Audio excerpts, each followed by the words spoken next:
नमस्कार, आप देख रहे हैं सोनल कंप्यूटर्स। चूँकि आज का जो मेरा वीडियो है वो सभी शिक्षक और शिक्षिकाओं पे आधारित है, उनके भलाई के लिए, उनसे जुड़ी जानकारी के लिए है। तो उन सभी को मेरा प्यार भरा नमस्कार। और आने वाली जो स्थानांतरण नीति है उसके बारे में हम इस पूरे वीडियो में बात करेंगे। दोस्तों, आप सभी को पता है कि बिहार गवर्नमेंट ने 7 नवंबर यानी छठ व्रत के दिन ही एक पोर्टल लॉन्च कर दिया है। तो उस पोर्टल में आप आसानी से जा कर के आप अपने स्थानांतरण का आवेदन दे सकते हैं। हालांकि बहुत सारे लोगों ने इस पे वीडियो बनाया है, स्थानांतरण कैसे करें, उसका आवेदन कैसे करें। मैं आज इस वीडियो में उस पे चर्चा करने नहीं जा रहा हूँ। आज मैं इस वीडियो में आपको आवेदन से पहले की जो बारीकियाँ हैं, क्योंकि बहुत सारे लोग ऐसे हैं जो बहुत ज़्यादा गलतियां कर रहे हैं आवेदन करने में, तो उसी से रिलेटेड मैं इस वीडियो में आपको चर्चा करूंगा। क्या बारीकियां होनी चाहिए, क्या गलतियां हो रही हैं, कैसे आवेदन करें ताकि आपको कहीं परेशानी ना हो। इस सिलसिले में हम पूरा बात करेंगे इस वीडियो में। तो आवेदन करने से पहले मैं आपसे आग्रह करूँगा कि आप काइंडली मेरे इस वीडियो को एक बार ज़रूर वॉच कर लें, देख लें पूरा। उसके बाद ही जा कर के आवेदन करना है, जल्दबाजी नहीं करनी है। आपसे हम एक बार पुनः आग्रह करेंगे कि आपको जल्दबाजी नहीं करनी है, क्योंकि यह जो आवेदन है वो 7 तारीख से लेकर के 22 नवंबर तक आपको, यानी 15 दिनों का समय दिया गया आपको। और साइट भी कोई ऐसा नहीं है कि मतलब बहुत सारी अफवाहें उड़ी थी कि मतलब साइट क्रैश कर गया, लेकिन ऐसा कुछ भी नहीं है। साइट आपका बखूबी काम कर रहा है। और गवर्नमेंट ने जो वेबसाइट डेवलप क्या किया है, आपका ई शिक्षा कोष में ही इस आवेदन को ऐड किया गया है। आप ई शिक्षा कोष से ही आवेदन कर सकेंगे। तो इस अफवाह पे भी ध्यान नहीं देना है कि ये साइट क्रैश कर गया है, आवेदन बंद कर दिया गया, ऐसा कुछ भी नहीं है। मैंने अभी चेक किया है, आवेदन आपका सुचारू रूप से लिया जा रहा है। लेकिन आपको इसमें जल्दबाजी नहीं करनी है। आवेदन सबका होगा, किसी का रुकेगा नहीं। जो भी सक्षमता पास हैं, बीपीएससी पास शिक्षक हैं या नियमित शिक्षक हैं, उन सभी से आवेदन लिया जाएगा। तो इसीलिए आपको जल्दबाजी करने की कोई आवश्यकता नहीं। मेरा वीडियो जो है पूरा देखिए, इस पर मैं सारा चीज़ क्लियर कर दूंगा। उसके बाद आप जाकर आवेदन कर लें, कहीं कोई दिक्कत आपको नहीं होने वाली है। लेकिन इससे पहले हम आपसे रिक्वेस्ट करेंगे कि आप मेरे चैनल को सब्सक्राइब कर लें और अपने जितने भी शिक्षक बंधु हैं और शिक्षिकाएँ हैं, उन सभी को ये वीडियो भी आप शेयर कर देंगे ताकि आवेदन में किसी प्रकार की त्रुटि उनको न आए। तो चलिए हम बात कर लेते हैं। तो आपको सबसे पहले तो जानकारी दे दें कि 7 नवंबर 2024 से लेकर के 22 नवंबर 2024 तक ये आवेदन लिए जाएंगे। और ये आवेदन किसी अलग पोर्टल पे नहीं लिया जाएगा, जैसा कि पहले बताया जा रहा था कि कोई गवर्नमेंट के द्वारा एक अलग आवेदन के लिए पोर्टल ओपन किया जा रहा है। लेकिन ऐसा कुछ भी नहीं है। आपको ई शिक्षा कोष ऐप पे ही, जिसमें आप लॉगिन करके अटेंडेंस बनाते हैं ना, उसी ऐप पे आपका आवेदन लिया जाएगा। ई शिक्षा कोष ऐप पे ही लिया जाएगा। दूसरी चीज़, आप ध्यान रखेंगे कि आप अपने मोबाइल से जो आवेदन कर रहे हैं उससे आपको थोड़ी सी परेशानी हो सकती है। जैसे कि मैं इस वीडियो में आपको क्लियर कर दूं कि कुछ डॉक्यूमेंट्स भी अपलोड करने हैं। क्या क्या डॉक्यूमेंट्स अपलोड करने मैं आपको बताऊंगा इस वीडियो में। तो उस स्थिति में आपके मोबाइल से थोड़ी सी परेशानी हो सकती है। तो हो सके तो अगर आपके पास लैपटॉप है या किसी साइबर कैफ़े में जा कर के आप आवेदन करा लें ताकि आपको परेशानी ना हो। तो ई शिक्षा कोष ऐप पे ही आप डेस्कटॉप या लैपटॉप कंप्यूटर से आवेदन करेंगे तो मुझे लगता है कि आपके लिए बेहतर साबित हो सकता है। दूसरी चीज़ हम बात करें, सबसे मूल बात जो है, किस आधार पे और कहाँ पे किसका तबादला होना है और आवेदन में आपको क्या क्या बारीकियाँ देखनी होगी, किस पे आपको विशेष ध्यान देना होगा। तो देखिए दोस्तों, आपको आवेदन जो करना है, मतलब आपका जो तबादला होगा ना, वो बहुत सारे बेस्ड पे होगा। बहुत सारी चीज़ें हैं, उसी आधार पर आपका कैटेगरी वाइज तबादला होगा। जैसे कि उसमें महिला शिक्षक हैं, माफ़ कीजिएगा, महिला शिक्षिका हैं, पुरुष शिक्षक हैं, कोई असाध्य रोगी हैं, दिव्यांग हैं, पति पत्नी है, मतलब ये सारे आधार पर आपको एक टैब बटन बना हुआ है। मेरा भी एक वीडियो है इस पर स्टेप बाय स्टेप कैसे आवेदन करें, उसको आप देख सकते हैं। तो वो जो टैब है ना, तो उसी आधार पे आपका आवेदन होना है। तो ध्यान रखिएगा कि पुरुष शिक्षकों को जो जैसे ही आप पुरुष, उसमें कैटेगरी किस, एक ऑप्शन है जिसमें पूछा जा रहा है कि आप किस आधार पे आवेदन करना चाहते हैं, मतलब तबादला जो है जो कराना चाहते हैं आप, वो किस आधार पे करना चाहते हैं। तो जैसे ही आप असाध्य रोग चूज करेंगे तो आपका असाध्य रोगी को भी, चूँकि नोटिफिकेशन में ये बताया गया है कि आप असाध्य रोगी अगर हैं, असाध्य का मतलब कैंसर या मतलब ऐसी कुछ बीमारी है जिसका कोई इलाज नहीं है, मतलब ये आपका क्योर नहीं हो सकता है, इसका कोई ट्रीटमेंट नहीं है, उस रोग को असाध्य की श्रेणी में रखा गया, जिसको साधा नहीं जा सकता, यानी कि जिसका इलाज नहीं है। तो अगर किसी, भगवान न करे, किसी शिक्षक या शिक्षिका को असाध्य बीमारी है तो उस आधार पर भी आपको आवेदन करना है। तो उसमें आपको पंचायत का भी ऑप्शन, अपने पंचायत को छोड़ के, ध्यान रखिएगा, आपके किसी भी संबंधी को या आपको या किसी को भी आपसे रिलेटेड जो भी है जिसका कि केयर आपको करना है, तो वैसी स्थिति में अगर आप आवेदन करते हैं तो उसके लिए आपको पंचायत का ऑप्शन खुल जाएगा ओपन। जैसे ही ये चूज कीजिएगा तो नेक्स्ट में जाइएगा, आपका जो विकल्प होगा ना, उसमें पंचायत का भी एक ऑप्शन है जो ओपन होकर के आ जाएगा। लेकिन आपको अगर असाध्य बीमारी है किसी को आपके घर में, तो उसका आपको प्रूफ बाकायदा PDF के रूप में अपलोड करना होगा। उसके बाद आप मान के चलते हैं कि जैसे ही आप पुरुष शिक्षक हैं, पुरुष शिक्षक वाला टैब बटन में ऑप्शन सेलेक्ट करते ही आपका पंचायत का जो ऑप्शन है वो गायब हो जाएगा। पंचायत का जो ऑप्शन है वो गायब हो जाएगा और आपको 3 अनुमंडल चूज करने के लिए ऑप्शन आएगा। यहाँ पे एक गलती लोग कर रहे हैं, बहुत सारे लोग आवेदन भी कर लिए, मेरे पास बहुत सारे फ़ोन्स आए मेरे फ्रेंड्स का, क्योंकि मेरा सर्किल जो है वो बहुत सारे शिक्षकों का है, तो उन्होंने बोला कि मैंने तो आवेदन मोबाइल से ही भाई कर लिया, तो मैंने 3 ऑप्शन दे दिया। तो आपको बता दें कि बहुत कम ही लोगों को पता है, क्योंकि चूँकि ई शिक्षा कोर्स में जब आप जाइएगा तो लास्ट में आपका जो ऑप्शन दिख रहा है ना, तो उसमें 3 ही ऑप्शन अभी दिख रहा है और नीचे में एक ऐड का बटन दिख रहा है। तो आदमी क्या कर रहा है कि 3 ही ऑप्शन दे करके और उसको आगे बढ़ जा रहा है। तो उस पर भी हम चर्चा करेंगे, बाद में चर्चा करेंगे। लेकिन हम आपको बता दें कि जैसे ही आप पुरुष शिक्षक वाला कॉलम चूज करेंगे तो आपका पंचायत हट जाएगा। आप उसमें केवल अनुमंडल का विकल्प दे सकते हैं, 10 विकल्प आप दे सकते हैं। कैसे देंगे हम आपको बताएंगे।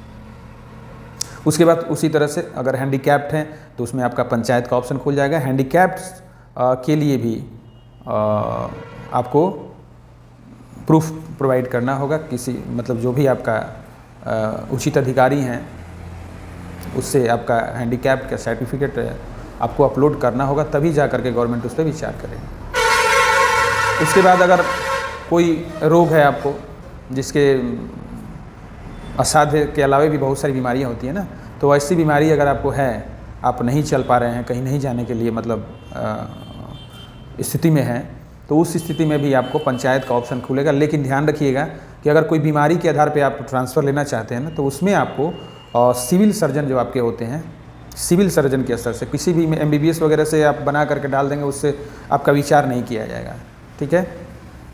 तो सिविल सर्जन का निर्गत किया हुआ एक प्रमाण पत्र आपको अपलोड करना होगा जब आप बीमारी के आधार पे तबादला लेना चाहते हैं। और अगर आप पुरुष हैं, आपकी मतलब पत्नी भी शिक्षक हैं, दोनों पति पत्नी शिक्षक शिक्षिका हैं, तो उस स्थिति में भी आपको, चूँकि पति का जो पदस्थापन होगा उसी आधार पर पत्नी का भी पदस्थापन होगा, तो उसमें क्या करना है कि जब आप अपनी पत्नी का तबादला कर रहे हैं या पति का तबादला कराने जा रहे हैं, तो आपको उसमें एक कॉलम है कि क्या आपके पति या क्या आपकी पत्नी सरकारी सेवा में हैं, मतलब शिक्षक हैं। तो आप जैसे ही यस कीजिएगा ना, तो आपको अपने स्पाउस का डिटेल, यानी अपने पति हैं तो पत्नी का, पत्नी है तो पति का, उसका पूरा डिटेल देना होगा। इवन कि आपको बता दें कि आपको सैलरी स्लिप यानी वेतन पर्ची जो होता है ना, वो भी आपको देना होगा। तो ध्यान रखिएगा कि ये सारी चीज़ें आप आवेदन से पहले जो भी डॉक्यूमेंट्स है उसको आप इकट्ठा कर लेंगे। तो इन आधार पे आपका तबादला होगा। पुरुष शिक्षक हैं तो आपको निश्चित तौर पर केवल अनुमंडल का विकल्प आएगा, और रोगी हैं, हैंडीकैप्ड हैं यानी दिव्यांग हैं, महिला हैं, तो उसमें आपको पंचायत का ऑप्शन ओपन हो रहा है निश्चित तौर पर। अब देखिए, सबसे मूल चीज़ हम बात कर लेते हैं कि कहाँ पे लोग गलती कर रहे हैं। तो जब प्रीफ्रेंस चुनना है, मतलब सारा ऑप्शन आप भरते हुए नीचे आइएगा, जब वहाँ पे आपको प्रीफ्रेंस चुनना है वहाँ पे लोग गलती कर रहे हैं। वहाँ पे गलती क्या कर रहे हैं कि वहाँ पे केवल 3 ही ऑप्शन दिख रहा है, और 3 ऑप्शन दे करके आप निकल जा रहे हैं आवेदन करके, मतलब ओके कर दे रहे हैं। लेकिन ऐसा कुछ नहीं है। आपको बता दें, सबसे ध्यान देने वाली चीज़ क्या है कि सरकार ने जो गाइडलाइंस जारी किया है ना, तो उसमें अगर आप 3 विकल्प देते हैं या 10 भी विकल्प देते हैं, तो सिलसिलेवार ढंग से उन विकल्पों पे रिक्ति के अनुसार पे कैटेगरी वाइज जो भी रिक्ति होगी उसी आधार पर आपका तबादला विभिन्न स्कूलों में किया जाएगा रैंडमाइजेशन के तहत गवर्नमेंट के अनुसार। लेकिन अगर आप, जैसे समझ लीजिए मेरी बात को, अगर आप 3 विकल्प देते हैं अनुमंडल का, जैसे कि चूँकि आपको तो मान लीजिए कि अपना अनुमंडल नहीं देना है, अपना अनुमंडल छोड़ के ही दूसरा अनुमंडल देना है, चाहे वो दूसरे ज़िले से बाहर क्यों ना हो, ये भी क्लियर हो जाएगा। अगर आपके ज़िले में सिर्फ 5 ही अनुमंडल हैं, सिर्फ 3 ही अनुमंडल हैं, तो आप क्या कीजिएगा, तो आपको ज़िले से बाहर भी आपका यहाँ पे अब ज़िला का जो ये है वो शिथिल हो जाता है, तो आप अपने ज़िले से बाहर का ये देंगे, ऑप्शन देंगे। तो उसमें आपको 10 अनुमंडल चूज करना है। तो उसमें क्या होगा कि मान लीजिए कि आप 3 ही अनुमंडल चूज करते हैं, 3 अनुमंडल पे विचार करेगी गवर्नमेंट। अगर आपके कैटेगरी के अनुसार किसी विद्यालय में रिक्ति या सीट खाली नहीं रहता है, तो उस स्थिति में चौथे विकल्प को चुनने का अधिकार जो है वो गवर्नमेंट के पास होगा। वो फिर आपका बिहार में किसी भी अनुमंडल में अपने स्तर से तबादला कर सकती है। तो यहीं पे लोग गलती कर रहे हैं, अपने मोबाइल से जो फॉर्म भर रहे हैं तो उनको अपलोडिंग में या ऑप्शन चुनने में जो प्रेफरेंस है उसमें थोड़ी सी परेशानी हो रही है। तो आप ध्यान रखिएगा कि आप जब भी 3 ऑप्शन चुनेंगे तो नीचे में एक ऐड का बटन है, उस ऐड के बटन को आप चूज कर लेंगे, और 10 बार अगर ऐड बटन को क्लिक करेंगे तो 7 बार और कर लीजिएगा तो आपका 10 ऑप्शन ओपन हो जाएगा। तो ये ध्यान रखिएगा कि 10 ऑप्शन ज़रूर दीजिएगा, नहीं तो फिर आपको सरकार के पास ये नियम है कि अगर आपको 3 में नहीं मिलता है तो चौथा में या 10 में भी अगर नहीं मिलता है सीट, तो 11वां में आपको अपने स्तर से वो तबादला कर देगी। तो निश्चित तौर पे ये ध्यान रखिएगा कि आप 10 जो टैब है उसको आप ज़रूर से ज़रूर चूज करें। ऐड बटन जो नीचे ऐड मोर का बटन जो है ग्रीन कलर में जो टैब है उसको आप मेरे स्क्रीन पे आपको दिख भी रहा होगा, उसको आप ज़रूर आप क्लिक कर लेंगे। और 10 ऑप्शन, चाहे वो पंचायत का ऑप्शन देना है, नगर निगम का ऑप्शन देना है, नगर पंचायत का ऑप्शन देना है, आप चूज कर सकते हैं। तो 10 ऑप्शन ज़रूर दीजिएगा, उसके बाद ही फॉर्म को फाइनल सबमिट कीजिएगा। एक चीज़ और क्लियर कर दें कि आपको घबराने की ज़रूरत इसलिए नहीं है, अगर आपकी गलती हो गई है, किसी के फॉर्म में कोई गलती हो गई है, तो आप आसानी से उसको मॉडिफाई भी कर सकते हैं। अब ये सबमिट फाइनल करने के बाद आप आसानी से उसको मॉडिफाई भी कर सकते हैं। जिन्होंने गलती कर दिया है उसको घबराने की ज़रूरत नहीं है, वो 3 के अलावे और भी ऐड कर सकते हैं, क्योंकि इसमें मॉडिफाई का भी ऑप्शन इस शिक्षा कोर्स में दिया गया है। 22 नवंबर से पहले आप आसानी से उसको मॉडिफाई बाद में कर सकते हैं। अपना जो भी फॉर्म आपने भरा है, जो भी प्रेफरेंस आपने चुना है, उसको हटा सकते हैं और दूसरा कोई ऐड कर सकते हैं। तो जिन्होंने भी गलती कर लिया है उनको आप बता दीजिएगा, आपको शेयर कर दीजिएगा कि आप आसानी से उसको रिमूव कर सकते हैं, दूसरा बदल सकते हैं। मॉडिफाई 22 नवंबर तक किया जा सकता है। तो आपको मैं बता दूं कि मेरा ये जो वीडियो देखने के बाद उम्मीद करता हूं कि आपको सारा कुछ क्लियर हो जाएगा कि मतलब कैसे आवेदन करें। कुछ प्रमुख डॉक्यूमेंट्स की भी हम बात कर लेते हैं कि क्या क्या डॉक्यूमेंट्स लगाने हैं, क्या सबको डॉक्यूमेंट्स लगाने हैं। तो इस पे भी हम थोड़ी सी चर्चा इस वीडियो में कर लेते हैं। आपको बता दें कि अगर आप पति पत्नी के आधार पे अपना तबादला कराना चाह रहे हैं, जैसे मान लीजिए कि पत्नी शिक्षक है, पति भी शिक्षक है, तो उस स्थिति में दोनों का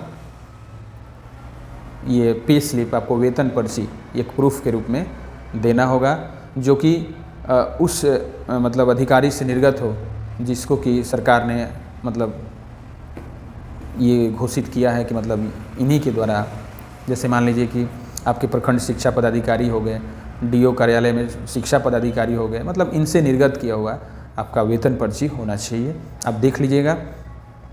और उसके बाद अगर आप असाध्य रोग या बीमारी के आधार पर चलने फिरने में आप मतलब असमर्थ हैं, तो उस स्थिति में अगर आप तबादला लेना चाहते हैं तो उसमें आपको सिविल सर्जन के द्वारा निर्गत प्रमाण पत्र PDF के रूप में अपलोड करना होगा। ध्यान रखिएगा इस चीज़ को। अगर आप हैंडीकैप के आधार पर लेना चाहते हैं, क्योंकि इसमें कैटेगरी कास्ट वगैरह कैटेगरी का कोई जिक्र नहीं है कि इस आधार पे आपको मिल जाए, तो उस आधार पे अगर आप हैंडीकैप के आधार पे लेना चाहते हैं तो उसका भी आपको प्रूफ सक्षम प्राधिकार के द्वारा निर्गत एक प्रमाण पत्र होना चाहिए।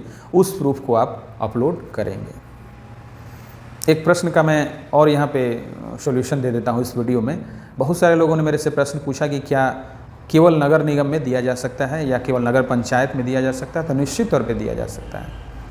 अगर आप चाहेंगे कि हम केवल नगर पंचायत नगर निगम में ही केवल विकल्प चुनें, तो इसमें आप फ्री हैं। मतलब पुरुषों को छोड़ के जो भी महिला शिक्षक हैं, पति पत्नी हैं या असाध्य रोगी हैं, बीमारी हैंडीकैप्ड हैं, तो उसमें आप नगर पंचायत को चुन सकते हैं या नगर निगम नगर परिषद को चुन सकते हैं आसानी से। आप चाहेंगे तो 10वीं ऑप्शन को आप नगर निगम या नगर निगम पंचायत या नगर परिषद के रूप में दे सकते हैं।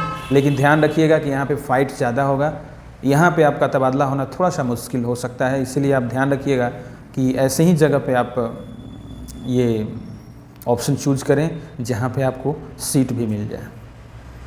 तो उम्मीद करता हूँ कि ये जानकारी आपको निश्चित तौर पे अच्छी लगी होगी, और अगर अच्छी लगी होगी तो मेरे चैनल को आप सब्सक्राइब भी कर देंगे और अपने दोस्तों को शेयर भी कर देंगे, ताकि उनको आवेदन भरने में कोई परेशानी न हो। आप सभी लोगों को हमारी तरफ से नए पदस्थापना के लिए हार्दिक शुभकामना। आपका दिन शुभ और मंगलमय हो। धन्यवाद।